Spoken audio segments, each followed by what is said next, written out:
Oke, baik, Bismillahirrahmanirrahim. Assalamualaikum warahmatullahi wabarakatuh dan selamat pagi untuk kita semua. Alhamdulillahirrahmanirrahim. Hari ini kita masih diberikan kekuatan dan kesehatan sehingga kita bisa sama-sama berjumpa walaupun melalui daring atau Zoom meeting. Semoga apa yang kita semua pelajari hari ini bisa bermanfaat untuk kita semua, khususnya adik-adik yang akan melaksanakan hukum nasional ya, yang tidak lama lagi. Baik, hari ini kita akan membahas secara khusus tentang stase keperawatan medikal beda ya. Nah, di sini nanti akan ada kisi-kisi soal terkait tentang keperawatan medikal beda. Untuk teman-temannya yang belum join, segera untuk disampaikan ya, agar tidak ketinggalan materi pada hari ini.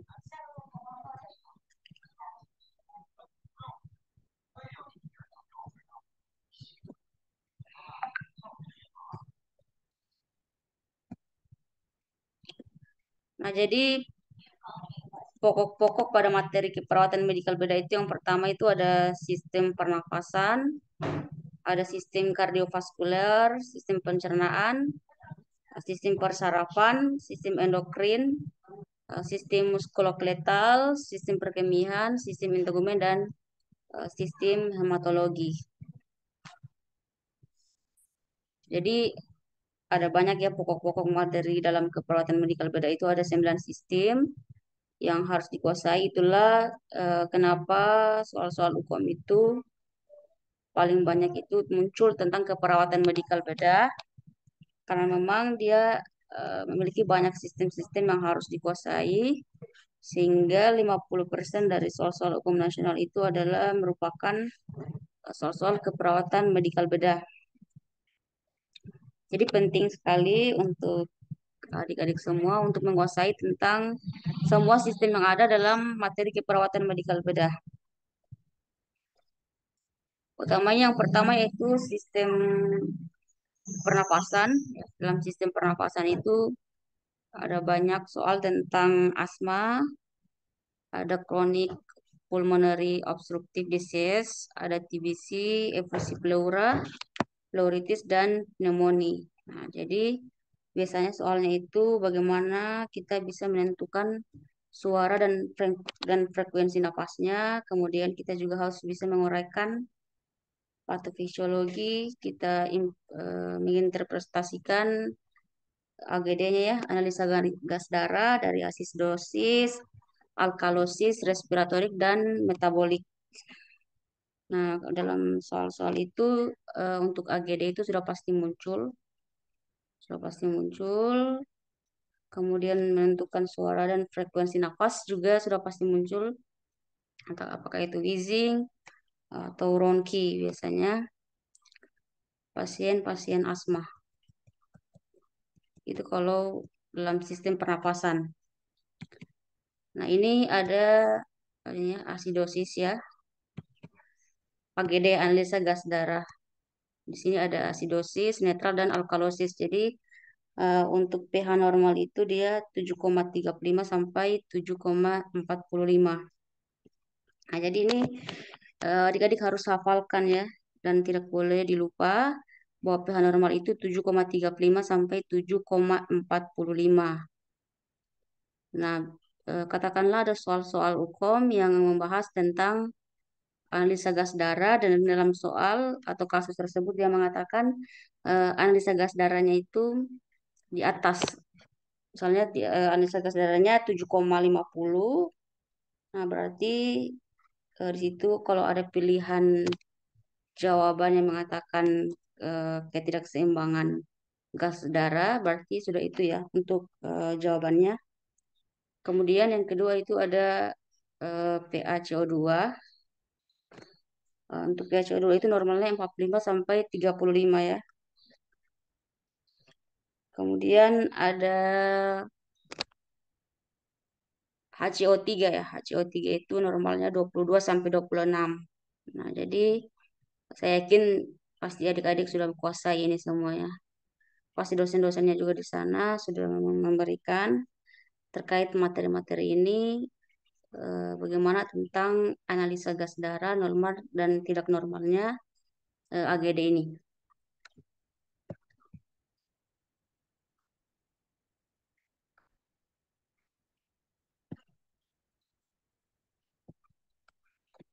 Kemudian selanjutnya itu tentang diagnosis dan intervensi. Nah, ini diagnosis dan intervensi ini wajib sekali dan sudah pasti ada ya dalam Solukom tentang bagaimana kita fokus diagnosanya, yaitu utamanya tentang bersihan jalan nafas tidak efektif, kemudian tadi ya, kerusakan pertukaran gas. Kerusakan pertukaran gas di sini bila ada nilai AGD yang tidak normal. Kayak tadi pH normal 3,45 sampai 3,35 sampai 7,45. Jadi kalau ada kasus yang mengatakan nilai AGD-nya di bawah atau di atas ini, berarti dia masuk dalam kerusakan pertukaran gas. Kemudian kalau bersihan jalan nafas tidak efektif, biasanya pada pasien batuk atau pneumonia, misalnya ada ronki, maka jawabannya itu adalah bersihan jalan nafas tidak efektif. Kemudian ada juga fokus diagnosisnya itu tentang pola napas ya. Pola napas tidak efektif biasanya pada kasus yang eh, misalnya pernapasannya tinggi ya, lebih dari 24 kali per menit, maka dia masuk pada diagnosa pola napas tidak efektif. Kemudian untuk fokus intervensi itu ada kolaborasi kolaborasi nebulizer ya. Biasanya nebu, kemudian ada tindakan untuk mempertahankan kepatenan jalan nafas ya, bisa dilakukan dengan teknik suction, ada postural drainase, fisioterapi dada, forced lip breathing, dan posisi hug Fowler. Itu fokus intervensinya.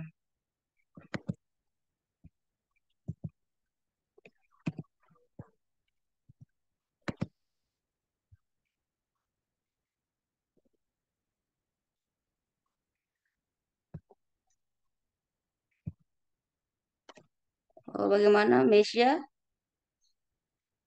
Apakah bisa dipahami?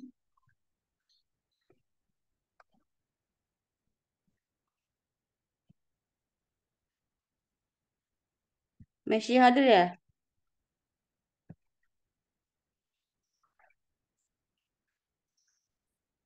Astaga, sama.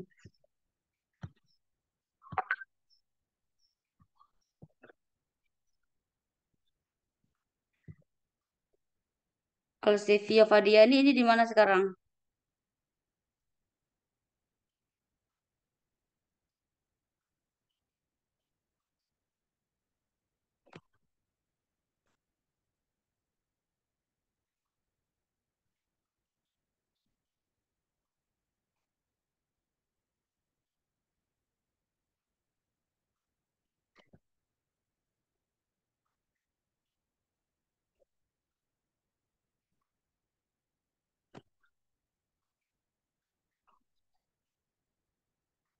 Farah Raihana sekarang ada di mana, Farah?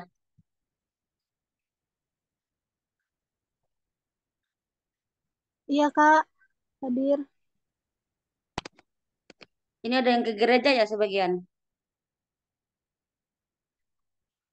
Atau ada yang lagi dinas ya?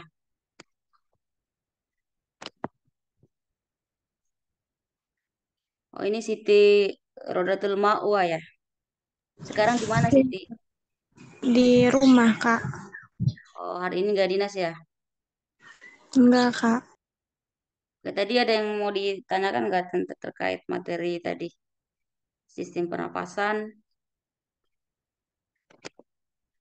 Jadi sudah bisa memahami ya tentang diagnosa keperawatan yang menyangkut sistem pernapasan.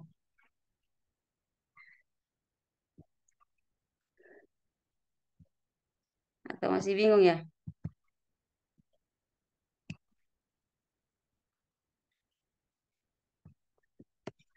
Nah, baik kita lanjutkan tadi ini ya tentang sistem pernafasan, kemudian analisa gas darah, kemudian ada diagnosa dan intervensi. Sekarang masuk di sistem kardiovaskular ya. Nah, jadi untuk sistem kardiovaskular itu konsepnya itu menyangkut tentang angina pectoris, ada infark miokard, gagal ginjal kongestif, miokarditis dan perikarditis. Nah, jadi fokusnya itu dia bagaimana kita melakukan pengkajian tentang karakteristik nyeri dada, ada kita interpretasikan hasil EKG, ya. Kemudian ada sendapan lead yang harus dikuasai juga ya, ada derajat UDEM dan pengkajian aktivitas. Nah, jadi ini untuk sistem kardiovaskular. Nah, kemudian pada diagnosa dan intervensinya itu dia fokus diagnosanya itu biasanya penurunan curah jantung. Nah, pasti itu ada penurunan curah jantung, kemudian ada juga kelebihan cairan dan intoleransi aktivitas. Jadi fokus pada tiga diagnosa ini saja ya. Nah, jadi tiga diagnosa ini sudah pasti selalu ada dalam soal-soal itu.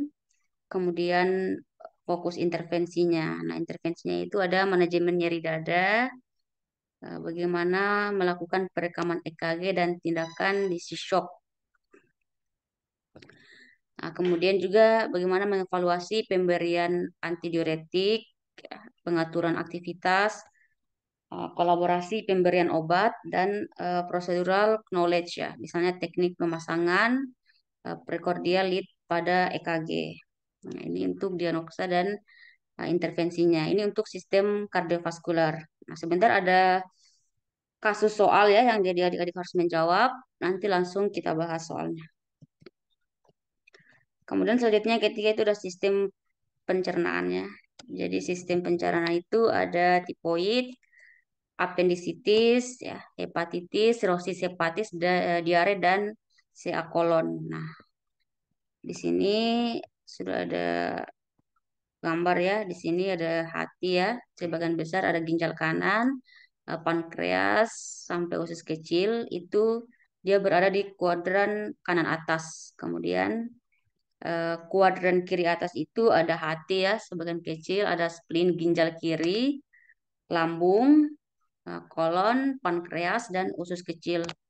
Kemudian kuadran kanan bawah itu ada kolon, usus kecil, ureter kanan, appendix, ovarium kanan dan tuba falopi kanan. Sedangkan kuadran kiri bawah itu ada kolon, usus kecil, ureter kiri, ovarium kiri sampai dengan tuba falopi kiri. Ini bisa diperhatikan pada gambar yang ada. Nah, kemudian juga di sini ada diafragma ya. Diafragma ini bisa dilihat epigastrik region, hypondric region.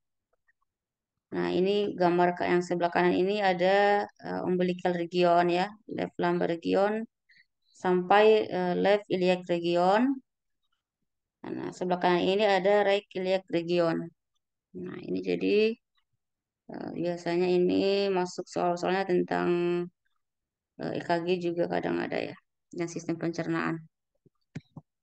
Kemudian dia fokus diagnosanya itu ada nyeri akut ya. Biasanya soalnya tentang nyeri akut, hipertermin dan defisit nutrisi. Nah, nyeri akut biasanya kalau ada soal yang mengatakan skala nyerinya di atas 7 misalnya 7 atau 8 berarti otomatis diagnosanya adalah langsung jawab saja ya, itu diagnosanya adalah nyeri akut.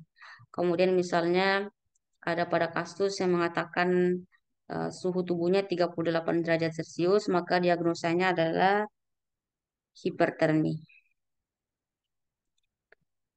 Nah, kalau defisit nutrisi biasanya pasiennya susah makan ya. Maka diagnosanya itu defisit nutrisi, kemudian fokus intervensinya itu manajemen cairan, pemasangan nasogastrium tube ya NGT termasuk prinsip-prinsip pemasangan NGT itu harus dikuasai karena Biasanya dalam soalnya itu menanyakan tentang prosedur pemasangan NGT. Kemudian juga manajemen nyeri.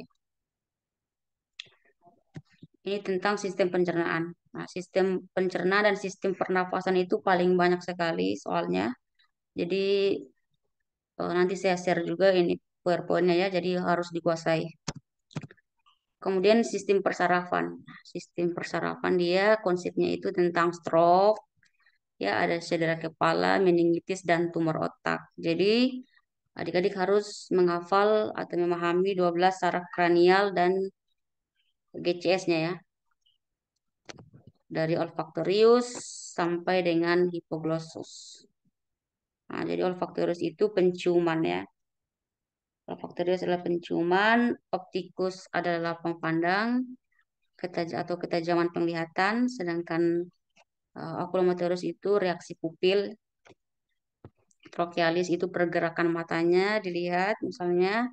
Kemudian ada trigeminal, sensasi facial atau otot mengunyah, ada abdusen, kemudian facial ya, ekspresi muka atau wajah, kemudian akustikus. Akustikus itu adalah pendengaran dan keseimbangannya. Kemudian ada glosopharyngeal atau mengunyah dan berbicara. Kemudian ada vagus, refleks menelan, dan spinal aksesori pergerakan leher, dan hipoglossus itu pergerakan dan pergerakan lidah. Dan 12 saraf kranial ini harus dikuasai, biasanya dia paling banyak 2 soal untuk GCS ini. Nah, ini tadi tentang 12 saraf kranial, sekarang GCS ya. GCS itu kompos mentis ya. Derajat kesadarannya itu atau GCS itu kompos mentis itu normalnya 14 sampai 15 ya. Sedangkan apatis dia itu 12 sampai 13. Kemudian ada somnolen, GCS-nya itu 10 sampai 11. Delirium, GCS-nya 9 sampai 7. Stupor itu dia GCS-nya 4 sampai 6, sedangkan koma itu GCS-nya 3. Nah, jadi ini harus dihafalkan. Kemudian bagaimana dia dikatakan GCS-nya 4? Misalnya GCS-nya 4 itu kalau dia bisa membuka mata spontan. Kemudian kalau dia hanya bisa membuka mata karena diajak bicara berarti skornya 3. Kemudian kalau dia hanya bisa membuka mata karena rangsangan nyeri skornya 2. Dan tidak ada respon sama sekali berarti skornya 1. Dan jadi tidak ada respon pun dia memiliki 1 ya skornya. Itu untuk mata ya. Kemudian motoriknya, nah kalau dia misalnya diperintah dia masih mematuhi perintah berarti dia masuk skornya itu 6 ya. Kemudian dia bisa melokalisir nyeri, misalnya dia bisa mengetahui lokasi mana yang nyeri, dia skornya 5. Kalau pasiennya itu menghindari nyeri, skornya 4. Kalau dia fleksi abnormal, misalnya dia bisa mengangkat tangan atau kakinya, berarti skornya 3. Dan ekstensi yang abnormal atau tidak normal itu skornya 2. Dan tidak ada respon, skornya 1. Itu untuk motorik. Kemudian untuk verbalnya, misalnya dia berbicara baik ya, orientasinya baik, dapat berbicara dengan lancar, berarti dia diberi skor 5.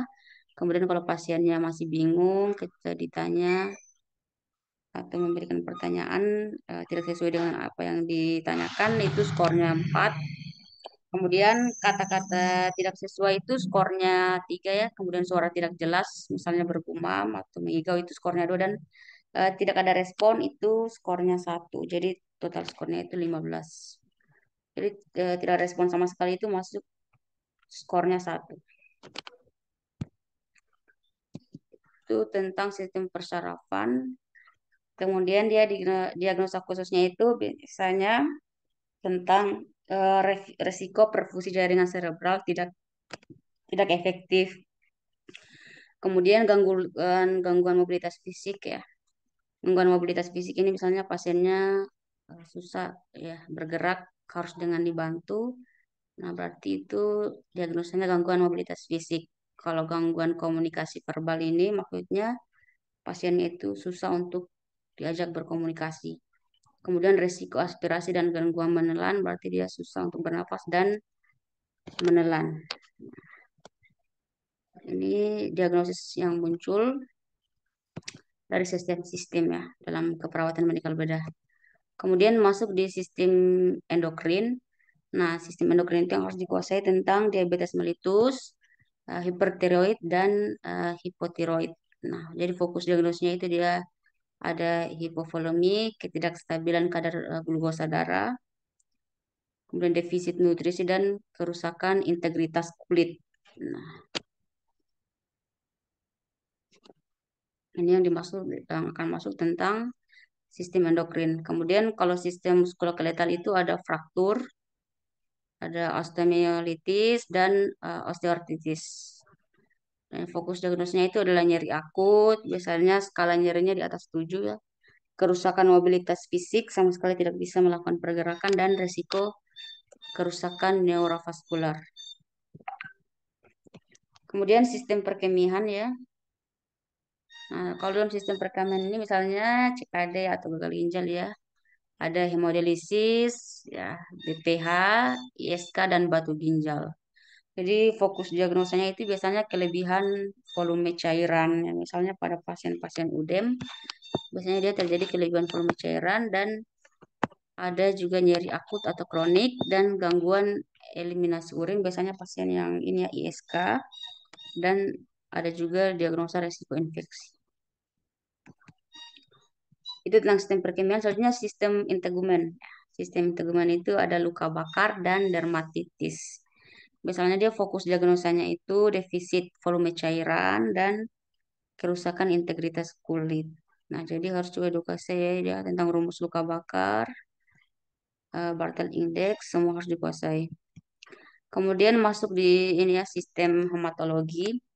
Nah, kalau sistem hematologi dia biasanya itu soal-soalnya tentang HIV/AIDS, anemi dan DHF. Jadi fokus diagnosanya yaitu tentang risiko hipovolemi dan risiko tinggi infeksi dan hambatan interaksi sosial. Ini tentang sistem hematologi. Jadi pembahasan tentang soal-soal keperawatan medikal bedah itu dia fokusnya pada pengkajian, misalnya pada kasus dikaji dulu, kemudian tentukan diagnosisnya, kemudian kita ketahui intervensi dan implementasinya dan bagaimana evaluasinya. Jadi keperawatan medikal bedah itu sebenarnya cuma fokus pada 4 ini saja, dari pengkajian sampai evaluasi. Itu kemudian tips mengerjakan soal kasus keperawatan medikal bedah itu, yang pertama itu fokus pada pertanyaan, ya. Misalnya soalnya soal kasus pasti ya soal kasus, kemudian fokus pada pertanyaannya, kemudian langsung cari data fokus pada soal ya. Misalnya data fokusnya, misalnya suhunya 38 derajat Celcius, berarti jawabannya adalah hipertermi. Misalnya juga di sini cari data penunjang. Data penunjang dari data fokus yang ditemukan. Kemudian jangan terlalu lama membaca soal. Karena waktu hanya 180 menit dalam 180 soal ya. Cuma 3 jam. 1 menit satu soal. Kemudian ini kita masuk di contoh soal ya. Saya minta tolong Siti Rodiatul Ma'wa untuk membacakan soalnya. Silakan. Baik, Bu.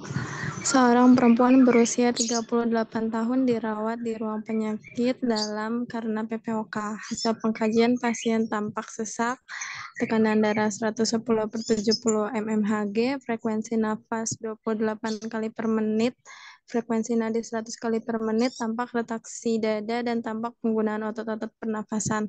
Hasil pemeriksaan AGD didapatkan nilai pH 7,30, PaCO2 49 mmHg, PaO2 85 mmHg, HCO3 22 mEq per L, saturasi oksigen 97%. Apakah interpretasi hasil AGD pada pasien?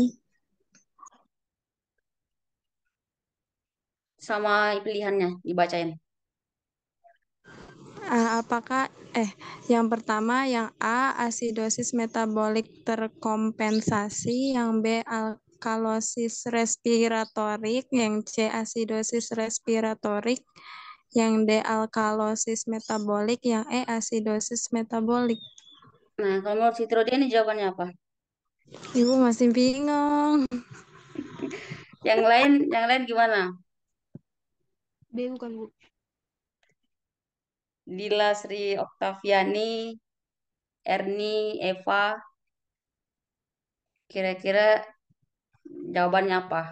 Jawab aja, walaupun salah nggak apa-apa. Jadi pH-nya 7,30. pH2-nya di sini 49. PaO2-nya 85, HCO3-nya 22, dan saturasi oksigennya 97%. Nah, pertanyaannya itu apakah interpretasi hasil analisa gas darahnya.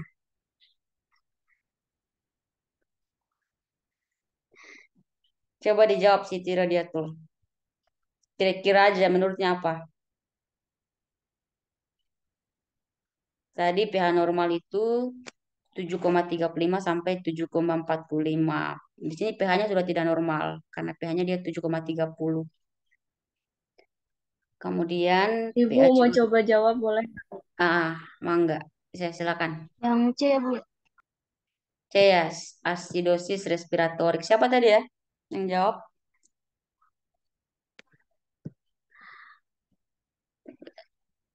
Oke, baik. Kita lihat jawabannya ya.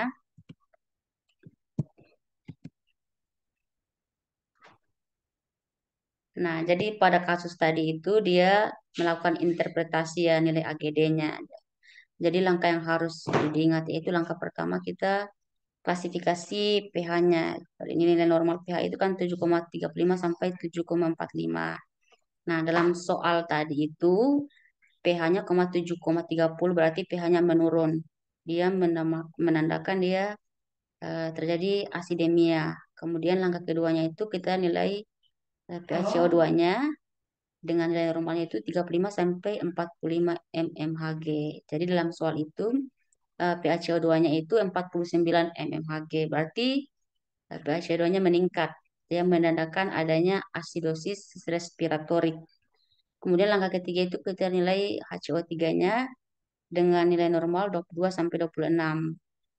Nah, dalam soal di atas itu nilainya normal. Nah, apabila menurun menandakan adanya asidosis metabolik, dan apabila meningkat berarti dia menandakan alkalosis metabolik. Nah, jadi untuk menentukan jawabannya kita harus tentukan adanya kompensasi dengan melihat dan komponennya yaitu PaCO2-nya dan HCO3. Jadi apabila keduanya normal atau hampir abnormal pada area yang berlawanan maka terdapat kompensasi. Jadi apabila nilai salah satu komponen abnormal dari komponen lainnya itu normal maka tidak terdapat kompensasi. Jadi strategi untuk menjawabnya itu jawaban D dan D itu bukan karena pH-nya di bawah 7,35. Kemudian nilai PaCO2 pada soal itu mengalami peningkatan. Ya, sehingga termasuk dalam respiratorik. Nah, ini ya kita lihat.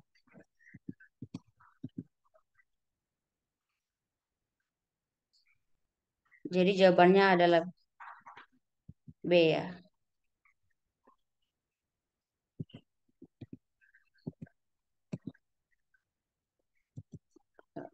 Jawaban B yang bukan asidosis respiratorik ya jawabannya. Jawabannya adalah C, asidosis respiratorik.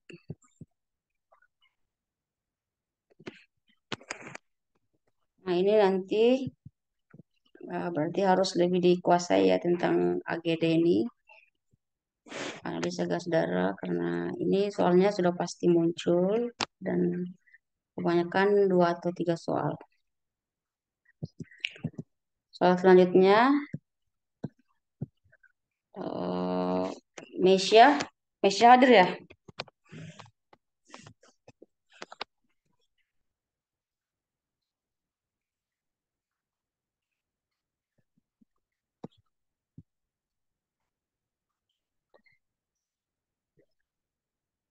Meminta tolong Siti Rodiatul Mawa untuk membacakan soalnya. Baik, Bu. Seorang perempuan berusia 34 tahun dirawat di ruang bedah dengan luka bakar derajat 2. Pasien mengeluh nyeri, lemas, dan haus. Hasil pengkajian luka bakar daerah dada, tangan kanan, dan paha kanan. Berapa persentase luka bakar pada kasus tersebut? A 44%, B 42%, C 34%, D 32%, E 27%. Nah, coba dihitung dulu.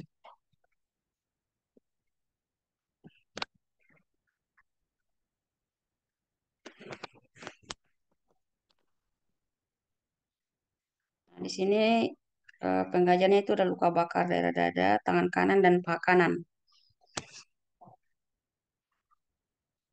Ada yang bisa jawab?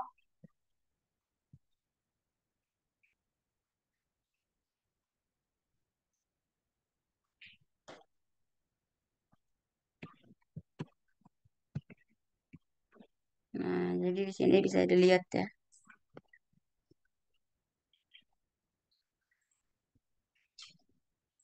Nah, berdasarkan pengkajian pada kasus luka bakar tadi itu ditemukan luka bakar daerah dada, tangan kanan, dan paha kanan. Jadi untuk menentukan persentase luka bakarnya itu digunakan rumus rule of nine ya, sehingga kita dapatkan daerah dada itu nilainya 9%, tangan kanan itu 9%,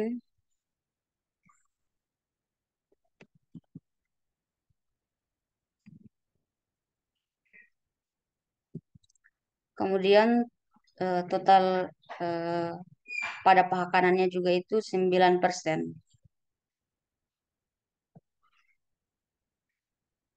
Jadi total area yang mengalami luka bakar itu adalah 27%. Berarti jawabannya E. Ini harus dihafal, ini dihafalkan ya, dari head itu 9%, lengan kanan sama lengan kiri itu 9%.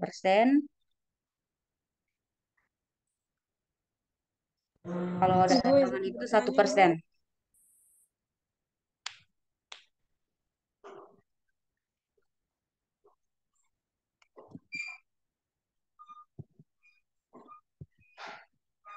Nah, ini harus juga dikuasai tentang rumus ya, rumus luka bakar dan area-area luka bakar ini persennya berapa harus dihafalkan. Selanjutnya nomor 3, silakan dibacakan lagi Siti Rodatul Mawah. Baik, Bu. Seorang perempuan berusia 22 tahun dirawat di ruang bedah dengan pasca operasi appendektomi hari kedua. Pasien mengeluh nyeri pada luka bekas operasi. Skala nyeri 6, wajah menyeringai, pasien susah tidur dan mengeluh mual serta nafsu makan berkurang. Tekanan darah 130/80, frekuensi nadi 98, frekuensi nafas 24 kali per menit, suhu 37,5 derajat Celcius, tampak lemah dan gelisah. Apa masalah keperawatan pada kasus tersebut?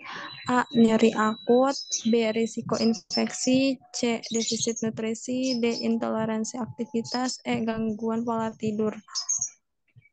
Menurutnya apa nih jawabannya? C. Bu, defisit nutrisi.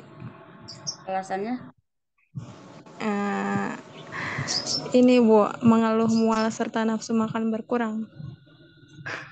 karena itu aja. Ya Bu, soalnya Hmm, skala nyerinya kan 6 ya Bu. Kirain kalau hmm, misalkan di atas 6 antara 7, 8, 9, 10 itu masuknya nyeri akut. kita Oh, lihat. H.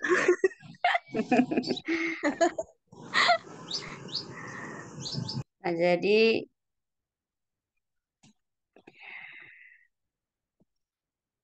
tindakan appendektomi ya tadi yang dilakukan dalam soalnya.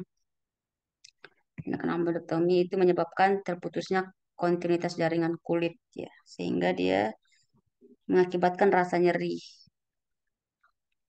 Nah, jadi nyeri itu dapat mengakibatkan gangguan tidur, takut bergerak, bahkan menyebabkan mual dan muntah. Jadi skala 6 itu sudah cukup tinggi juga ya untuk skala nyeri.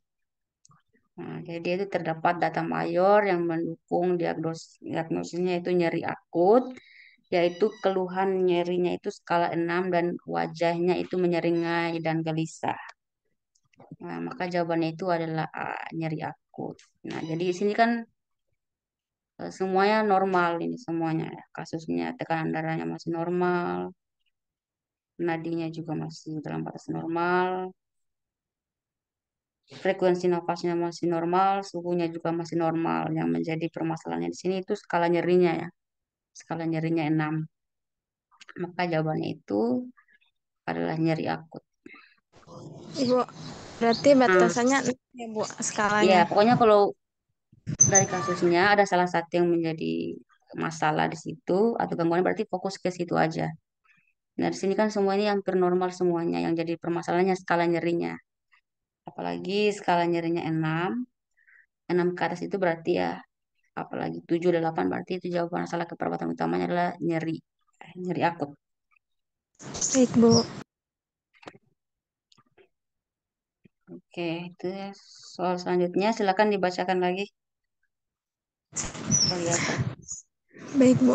Seorang laki-laki berusia 52 tahun dirawat di ruang penyakit dalam dengan diagnosis DM. Hasil pengkajian mudah lelah, aktivitas dibantu orang lain, sering merasa haus, BB turun, kulit kering, tekanan darah 120 per 80, frekuensi nadi 80, nafas 20, dan hasil laboratorium gula darah sewaktu 57,8.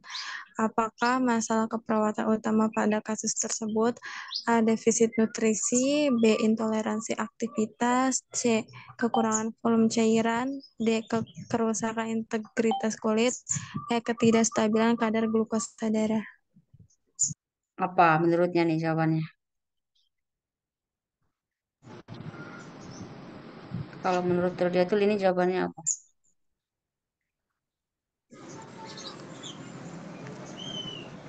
E, Bu. Alasannya karena apa?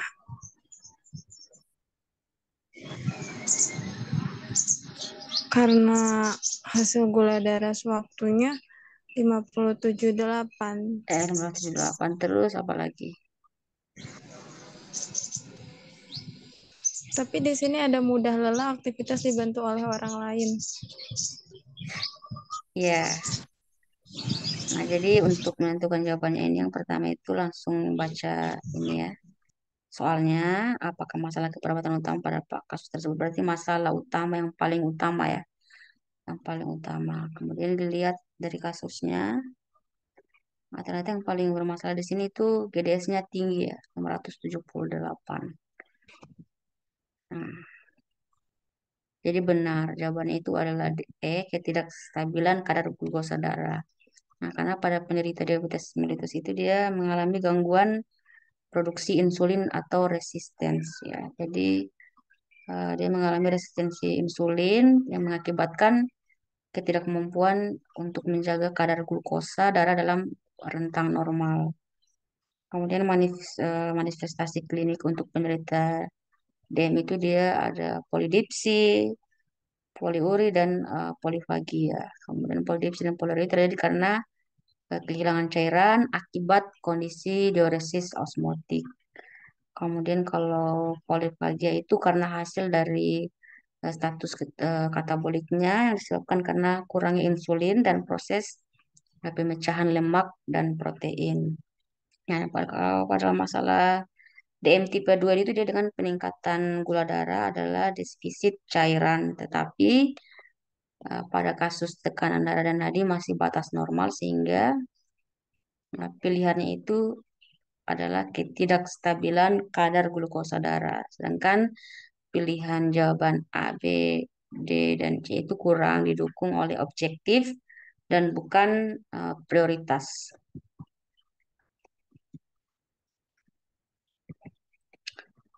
Nah, ini soal kelima.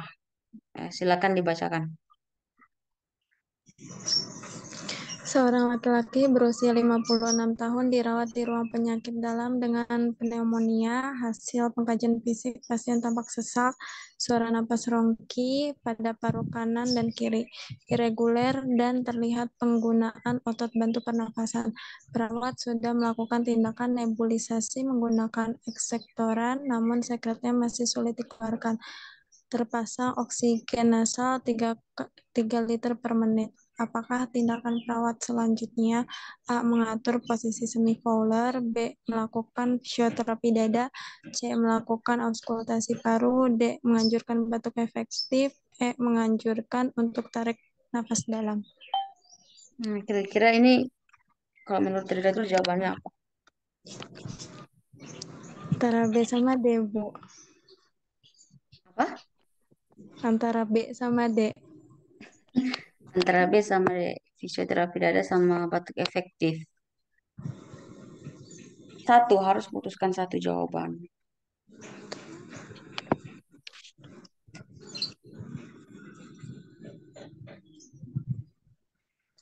Yang yang B, Bu. B ya, fisioterapi dada.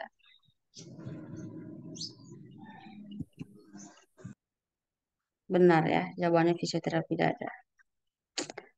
Nah, jadi pasiennya itu pneumonia, kemudian dia merupakan pneumonia itu merupakan proses pada parentim paru ya, yang ditandai dengan ada demam, sesak, batuk, dan produksi sputum yang berlebihan. Dia menyebabkan sulit untuk menjaga kepatenan jalan nafas. Nah, jadi perlu dilakukan fisioterapi dada karena merupakan salah satu rangkaian tindakan keperawatan yang terdiri atas postural drainase, clapping, dan vibrasi. Jadi tindakan fisioterapi dada ini untuk meningkatkan turbulensi dan kecepatan eksalasi udara sehingga sekret itu dapat bergerak dan mencegah terkumpulnya ya sekret. Kemudian dia bisa mempercepat pengeluaran sekret. Jadi kata kunci dalam soal tadi itu sudah dilakukan tindakan nebulasi, kemudian tapi sekretnya masih sulit untuk dikeluarkan, sehingga tindakan selanjutnya yang tepat adalah kita lakukan fisioterapi dada. Oke, bagus ya, Radiatul. Ini soal ke-6. Silakan. Seorang laki-laki berusia 30 tahun dirawat di ruang penyakit dalam mengeluh nyeri dada seperti ditekan benda berat. Nyeri berkurang dengan istirahat dan bertambah dengan aktivitas. Skala nyeri 4. Perawat akan 6 nih melakukan skala nyeri 6. skala nyeri 6. Perawat akan melakukan tindakan perekaman EKG ya. EKG pada Hmm. pasien. Perawat telah memasang sandapan di V2, di mana lokasi pemasangan elektroda berikutnya: A. Sela iga kedua garis sternal kanan. B. Sela iga kedua garis sternal kiri. C. Sela iga keempat garis sternal kanan. D. Sela iga keempat garis sternal kiri. E. Sela iga kelima garis sternal kiri. Nah, ini kan adik-adik sekarang sudah kebanyakan di rumah sakit ya, pasti tahu nih jawabannya. Lokasi pemasangan elektroda berikutnya. D ya, Bu. Adalah iga keempat garis sternal kiri. Benar ya. Nah, jadi ini bisa diperhatikan ya. Ini adalah iga ya. Kemudian ini V1 itu delete satu, kemudian V2, V3, V4, V5 sampai dan V6. EKG merupakan rangkaian kegiatan merekam aktivitas listrik jantung. Nah, dalam waktu tertentu, sedangkan sendapan elektrodanya itu standar yang dipasang di perikordial. Nah, misalnya ini V1 ya, V1 itu letaknya di sela iga keempat ya. Ini dilihat gambarnya, sela iga keempat garis ternal kiri. Itu V1. Kalau V2-nya itu dia sela iga keempat garis ternal kiri, sedangkan V3 itu antara V2 dan V4. Nah, kalau V4 itu dia di sela iga kelima garis mid clavicular. Ini bisa dihitung ya, 1, 2, 3, 4, 5. Nah, ini untuk V5-nya. Kemudian itu V4 ya, V5 itu sejajar dengan V4. Sedangkan V6 itu sejajar dengan V5 garis mid aksila. Nah, jadi pilihan jawaban itu merupakan selain D itu merupakan bukan sendapan elektroda V2. Jadi jawabannya adalah D. Sela iga keempat garis eksternal kiri. Soalnya soal nomor 7, silakan dibacakan. Seorang Eh, laki-laki ya, silakan silakan. Seorang laki-laki berusia 60 tahun dirawat di ruang penyakit dalam dengan diagnosa DM. Hasil pengkajian pasien mengeluh lemas, berkeringat dingin, pucat, dan gelisah. GDS 58. Pasien mendapat terapi insulin 10 namun tidak menghabiskan makanannya. Apakah intervensi yang tepat dilakukan pada kasus tersebut? A. Memberikan dextrose 40%, B. Memonitor glukosa darah, C. Memberikan minum manis, D. Menganjurkan untuk segera makan nasi, E. Menganjurkan menghentikan sementara obat diabetes. Apa jawabannya? D. Bu. Menganjurkan untuk segera makan nasi. Karena GDS-nya rendah ya. Iya, Bu. Terus tidak menghabiskan makanannya. Itu enggak, Bu? Nah, jadi jawabannya itu harus segera diberikan minuman manis. Nah, hipoglikemi itu kan pasien diabetes yang dirawat di rumah sakit biasanya terjadi akibat terlalu banyak dosis insulin atau menunda makan ya setelah diinjeksi insulin. Jadi jawabannya itu adalah C karena pasien itu masih dalam keadaan sadar. Kemudian pemberian dextrose juga 40% hanya diberikan pada pasien hipoglikemi yang mengalami penurunan kesadaran. Pilihan jawaban B dan D termasuk itu bukan penanganan cepat pada hipoglikemi di ruang rawat. Jadi harus segera diberikan minuman manis supaya GDS-nya meningkat. Nah ini harus diperhatikan ya, ini sudah pasti muncul nih soal-soal seperti ini. Selanjutnya soal nomor 8, silakan dibacakan. Nama lagi, Bu. Ya, Seorang perempuan berusia 52 tahun di ruang penyakit dalam dengan diare. Hasil pengkajian pasien mengeluh lemas, BAB sudah 8 kali, konsistensi NC terdapat lendir, tekanan darah 100 per 60, nadi 100, nafas 24, suhu 38,3 derajat Celcius. Keseimbangan cairan minus 600 cc per 24 jam. Pasien mendapat ACL 30 tetes per menit. Apakah evaluasi pada kasus tersebut? A. Tidak mengalami diare, B. Frekuensi BB kurang, C. Toleransi terhadap aktivitas, D. Kebutuhan cairan terpenuhi, E. Tanda fitnah dalam batas normal. yang lain apa nih jawabannya? D, Bu. Apa? D. D, kebutuhan cairan terpenuhi ya. Alasannya karena apa nih? Karena di sini keseimbangan cairnya kan minus 600 cc. Hmm, Terus juga BAB-nya juga sudah 8 kali. kali Sudah ada suhunya juga eh, tinggi ya. Oke. Nah, jadi diare yang terus-menerus itu dapat menyebabkan pasien kekurangan cairannya. Dia ditandai dengan tekanan darah menurun, nadinya cepat, sehingga perlu dilakukan tindakan pemberian cairan secara cepat untuk memenuhi kebutuhan cairannya. Jadi fokus utama intervensi diare itu dengan dehidrasi adalah memenuhi jumlah cairan yang hilang, sehingga perlu kita lakukan evaluasi terhadap pemenuhan kebutuhan cairan. Benar ya? Jawabannya adalah D. Oke, selanjutnya silakan dibacakan. Seorang perempuan berusia 50 tahun dirawat di ruang bedah dengan pos laparotomi.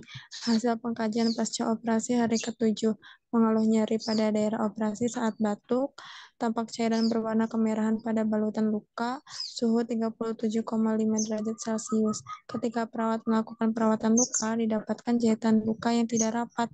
Apakah komplikasi yang terjadi pada kasus tersebut? A. Dehiscence, B. Edema, C. Infeksi, D. Sepsis, E. Eschar. Apa jawabannya? C. Bu, infeksi. Infeksi. Kenapa jawab infeksi?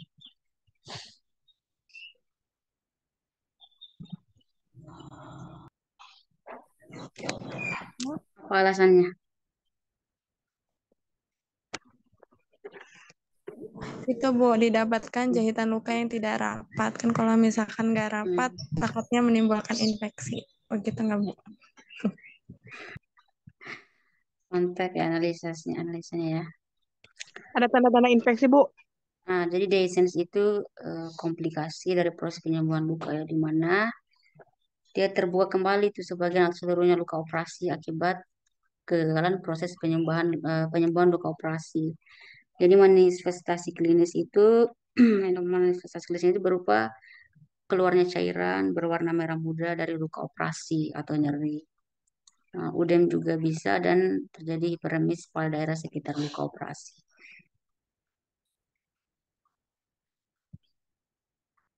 Nah, jadi A dan C itu tidak didukung oleh data objektif.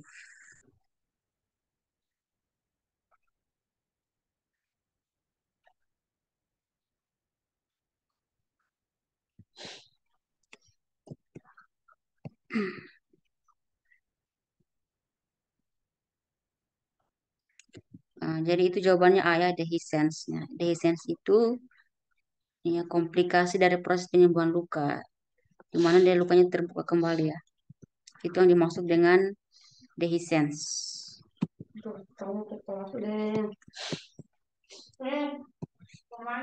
Oke, jadi sukses dalam ujian adalah proses 2 langkah sederhana. Percaya pada diri sendiri dan mendukung dengan kerja keras serta belajar. Jadi adik-adik harus bekerja keras dan belajar. Nah, itu pertemuan kita tentang hari ini. Apakah ada yang ingin dipertanyakan atau ada yang kurang jelas dari pertemuan kita hari ini? Bu, minta PPT-nya nanti Bu, susah banget KMB Bu. Iya, siap. Nanti dikirimin ya. Yang lain gimana? Ini Tri Halimah, Mesya, Lewinda, Filhayati, Erni, ya.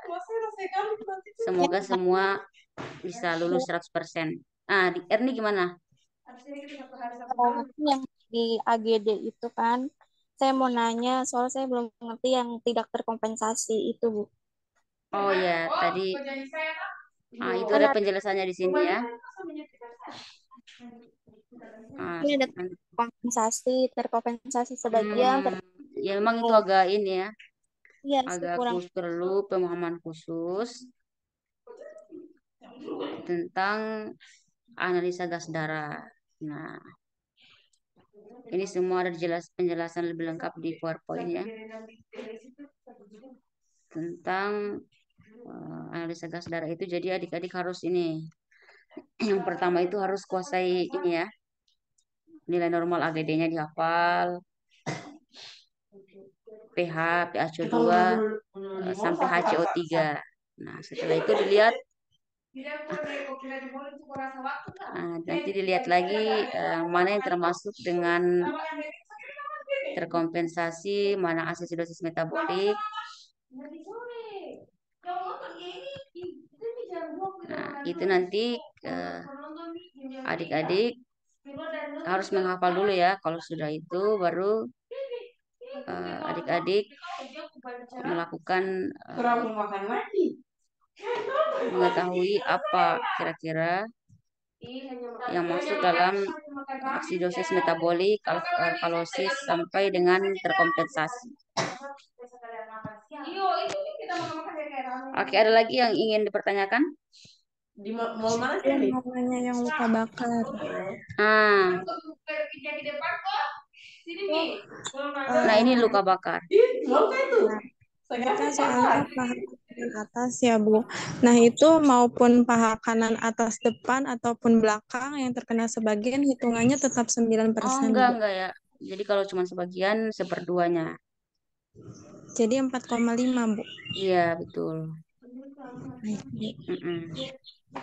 Terus rumus luka bakar sudah dikuasai ya? Rumus luka bakar Baxter. Nah, jadi itu rumus Baxter itu 4 mil kali berat badan kali luas bakar. Nah, itu cara menentukan rumus luka bakar. Nah, ini hanya untuk lokasinya saja, untuk rumusnya lagi berbeda. Dia menggunakan rumus Baxter. Ada lagi yang mau ditanyakan?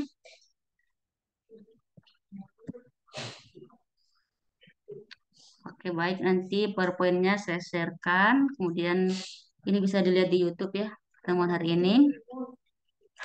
Saya harapkan adik-adik tetap semangat karena pelaksanaan hukum nasional itu ada insya Allah bulan Agustus ya.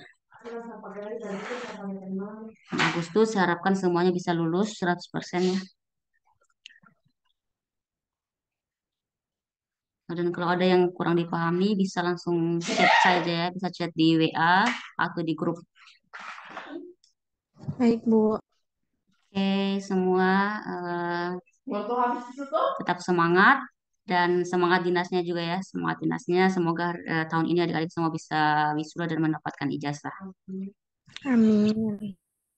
Oke, semua lebih dan kurangnya mohon dimaafkan. Wabillahi taufiq wal hidayah. Assalamualaikum warahmatullahi wabarakatuh. Selamat siang. Waalaikumsalam warahmatullahi wabarakatuh. Selamat siang, Bu. Terima kasih, Bu. Sama-sama.